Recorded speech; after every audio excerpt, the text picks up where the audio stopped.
explicación de un nuevo tema del CEPA Montes Norte. Concretamente vamos a estudiar hoy la función de relación. Pertenece al tema 8 de la parte número 5 y vamos a estudiar los sentidos, el sistema nervioso, el sistema hormonal y el aparato locomotor. En el resumen tenéis este esquema donde tenéis resumido todas las funciones de nutrición, aunque como digo en este tema vamos a centrarnos en la función de relación. También tenéis gráficos de la anatomía de todos los sistemas que vamos a estudiar y un pequeño resumen de las enfermedades que afectan a cada aparato o sistema. Y al final tenéis unas actividades para practicar los conocimientos que habéis adquirido en esta clase. Bien, vamos a comenzar con la explicación. La función de relación es la función mediante la cual el ser vivo interacciona con el medio que lo rodea y con su medio interno. Los sistemas o estructuras que van a participar en esta función son los sentidos, que son los 5 sentidos, el sistema endocrino u hormonal, el sistema nervioso y el aparato locomotor, que está formado por los huesos y músculos. Bien, la función de relación, tenemos aquí un esquema que lo resume muy bien, que consiste en percibir unos estímulos que los van a percibir los sentidos. Esa información va a ser procesada por unos sistemas de coordinación que también van a elaborar la respuesta adecuada al estímulo que comenzó toda esta información. Vamos a empezar con los sentidos, concretamente con el sentido de la vista. El órgano que integra o que forma el sentido de la vista es el globo ocular. El globo ocular es uno de los más importantes, pues casi todos los estímulos que recibimos de nuestro entorno, los estímulos luminosos, se hacen a través de los ojos. La anatomía que debemos conocer del globo ocular es la córnea, que es la membrana transparente que protege al ojo, la pupila, que es un orificio o una apertura por la que pasa la luz hacia el interior del ojo, la retina, la esclerótica y la coroides, que son las 3 capas internas que se encuentran en el globo ocular, de las cuales la más importante es la retina, ya que es la que contiene las células que van a captar la luz y se llaman conos y bastones. El cristalino es la lente transparente que enfoca la imagen sobre la retina. El iris, que es un diafragma circular que da el color a los ojos y puede abrirse o cerrarse para dejar entrar mayor o menor cantidad de luz al interior del ojo. El nervio óptico será el encargado de transmitir toda esa información hacia el cerebro, que es donde se produce la imagen. Y por último, el líquido que rellena toda la cavidad interior del ojo, que se llama el humor vítreo y es un líquido gelatinoso. Bien, aquí tenéis otra imagen de un ojo para que podáis ver las diferentes partes que lo componen en otra imagen. Enfermedades relacionadas con la vista. Aquí tenéis un pequeño resumen y vamos a explicar algunas de ellas. La catarata es un problema de visión que se produce porque el cristalino, la lente que enfoca, no es totalmente transparente, por lo tanto no deja pasar la luz completamente. La conjuntivitis es una inflamación de la conjuntiva. La miopía es un problema de visión que se genera, lo que produce es que los objetos lejanos los veamos borrosos. Esto se produce porque en una visión normal la luz al entrar por el ojo debe enfocarse en este punto que es en la retina. En cambio, cuando tenemos miopía, la forma del cristalino hace que la luz no se enfoque justo donde debe, sino un poquito más adelante y por lo tanto lo que conlleva es que veamos los objetos lejanos borrosos. La hipermetropía es un problema similar, pero en vez de enfocar la luz en el punto que debe, la enfoca en un punto más alejado y por lo tanto lo que nos impide es ver los objetos cercanos con claridad, es decir, los vamos a ver borrosos. Siguiente sentido, el sentido de la audición, el oído, que va a ser el encargado de la audición y del equilibrio. Va a detectar los cambios de posición del cuerpo y además los sonidos. Anatómicamente debemos conocer el pabellón auditivo o la oreja, el canal auditivo externo, que termina en una membrana que se llama tímpano.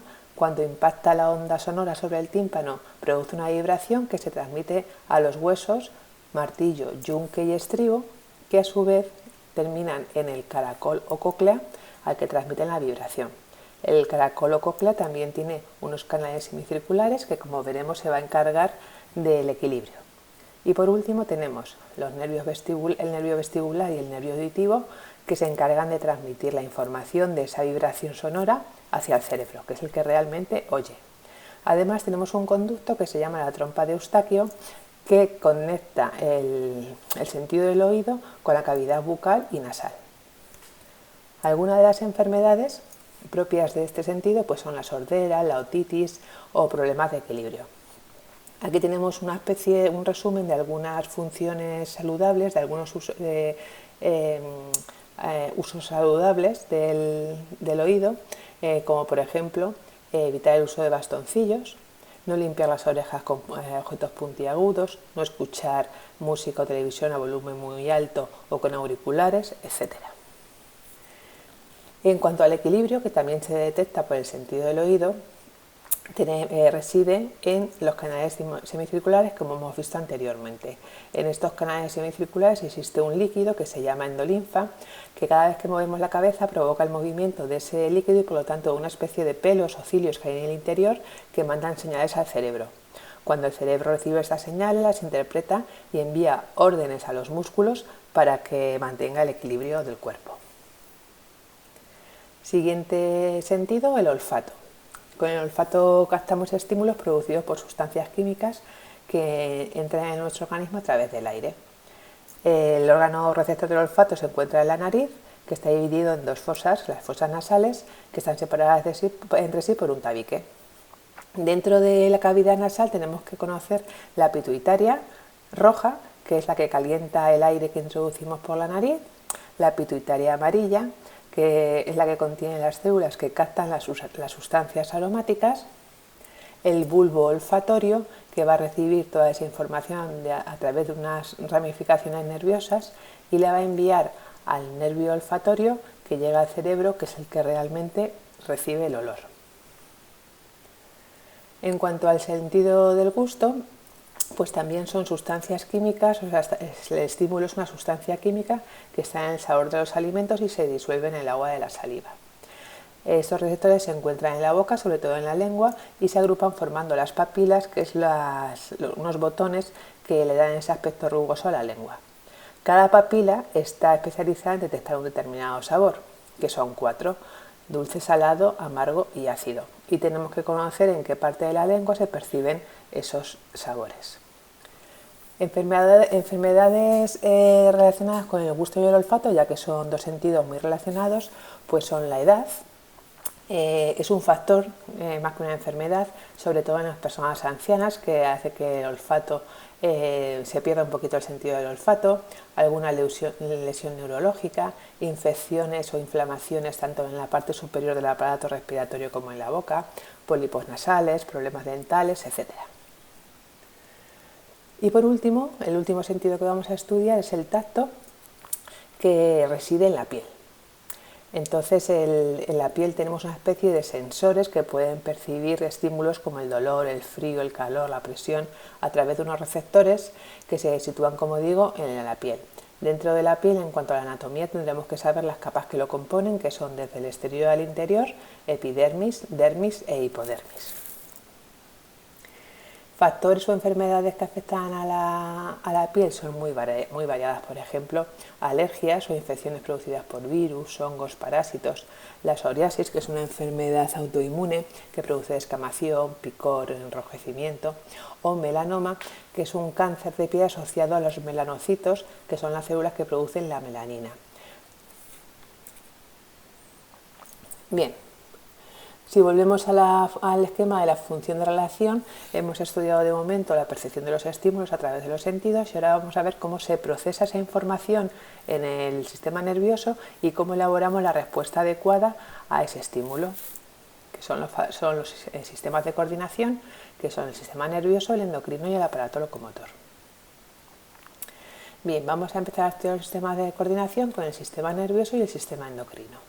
Comenzamos con el sistema nervioso. Bien, el sistema nervioso es un conjunto de órganos que recorren todo nuestro cuerpo y sus funciones van a ser recibir esa información del exterior que ha generado el estímulo, interpretar esa información y generar una respuesta. Estas respuestas suelen ser rápidas y poco duraderas. La célula funcional del sistema nervioso es la neurona.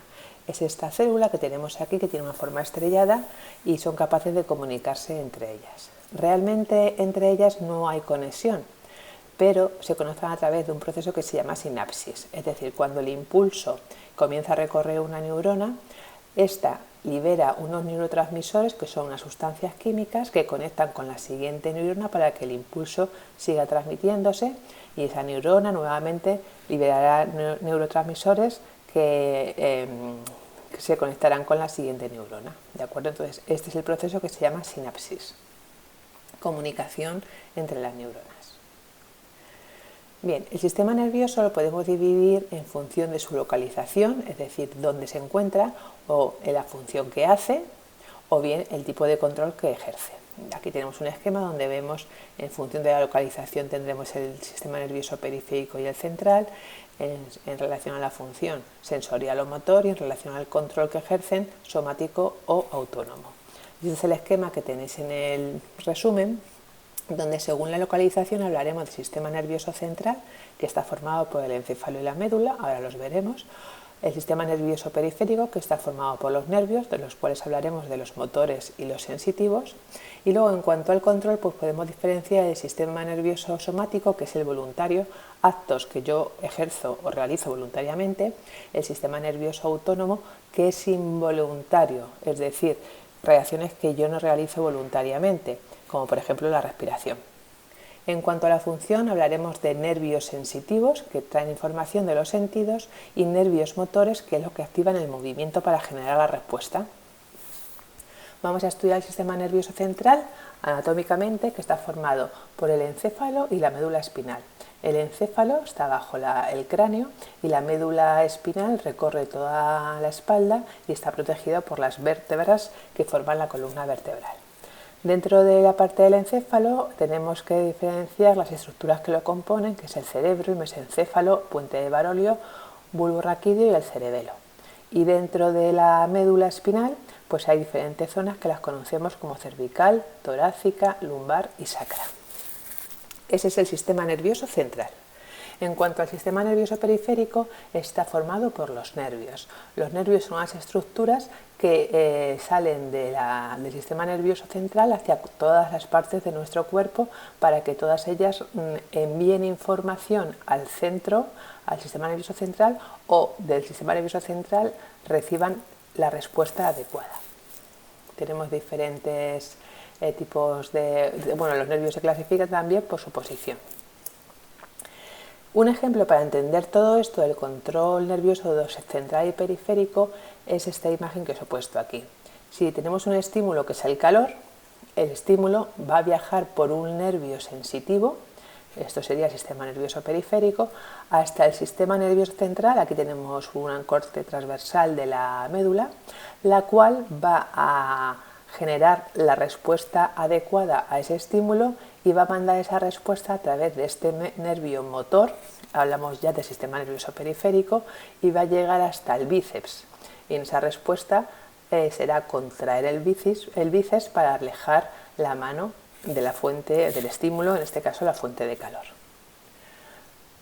Aquí tenéis un listado de las posibles enfermedades del sistema nervioso en general: la cefalea, el derrame cerebral, tumor, meningitis, trombosis, Parkinson, Alzheimer, etc.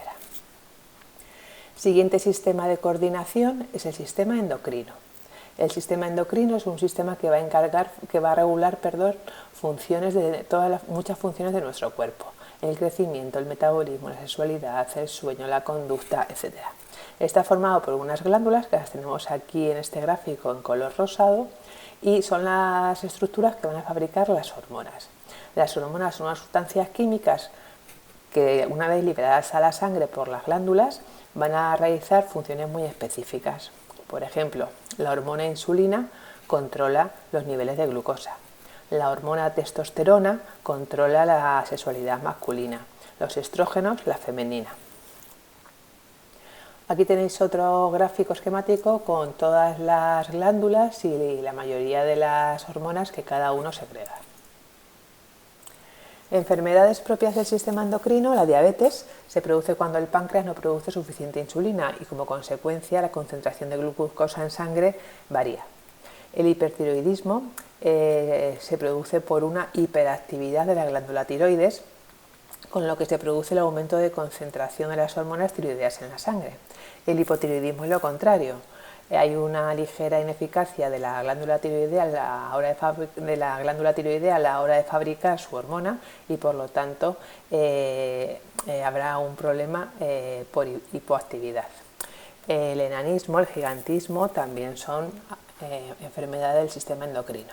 ¿De acuerdo? Voy a volver un poquito atrás para repasar las glándulas que hemos visto.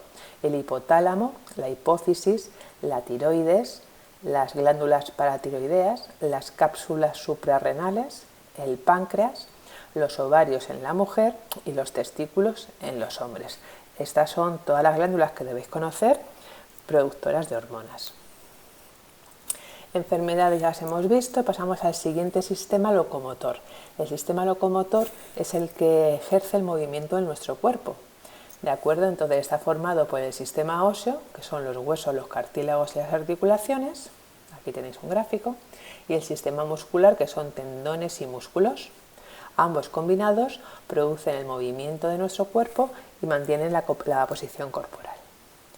Aquí tenéis dos gráficos con los huesos más importantes que debéis conocer: el cráneo, el húmero, esternón, columna vertebral, cúbito, radio, pelvis, peroné, tibia, rótula, fémur, costillas, omóplatos y clavículas.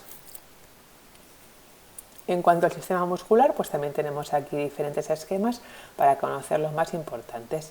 El temporal, visto de espaldas, el músculo temporal, trapecio, el tríceps, dorsal, glúteo mayor, aductores, o de frente el frontal, el trapecio, el deltoides, el bíceps, el tibial, el cuádriceps, el pectoral, los abdominales, etc. Bien, como he dicho anteriormente, al principio de la presentación, en las actividades tenéis un conjunto de diagramas mudos, que son los diagramas que hemos ido viendo a lo largo del tema, pero con los nombres que tenéis que saber rellenar. Entonces aquí tenéis diferentes modelos para que practiquéis y conozcáis todas esas estructuras que necesitaremos conocer para el examen. Y por último, para terminar, el aparato locomotor también tiene enfermedades propias, como por ejemplo la osteoporosis, que es la pérdida de masa del hueso, lo que hace que se debiliten y por lo tanto sean más frágiles, artritis o inflamación de una articulación, artrosis o degeneración de los cartílagos, las fracturas, la contractura, calambre, desgarros, tendinitis, esguinces, etc. Un conjunto de enfermedades que afectan al aparato locomotor y que la mayoría de vosotros conoce. Bien, y hasta aquí esta clase dedicada a función de relación que pertenece al ámbito científico de segundo. Muchas gracias y hasta la próxima clase.